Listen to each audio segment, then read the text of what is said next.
I never would have thought that I would have had like a 401k set up already and health insurance of my own and all that other stuff. Like, and I'm only 18, you know, like, so I think it's pretty cool.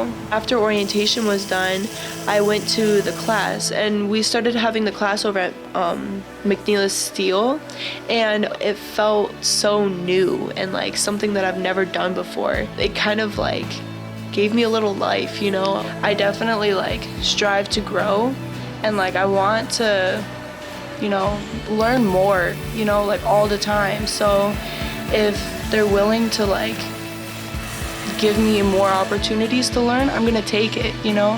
When I tell people that I'm a welder, they always like sit there for a minute like you're a welder, but you're a girl, you know, that kind of thing.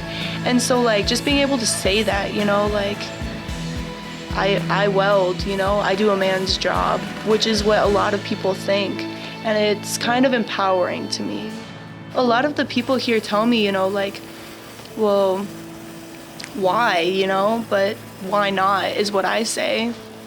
Even if you have like a little voice in the back of your head saying, you know, I want to do that or I want to try that, I say do it, because, you know, it's a missed opportunity if you don't do it.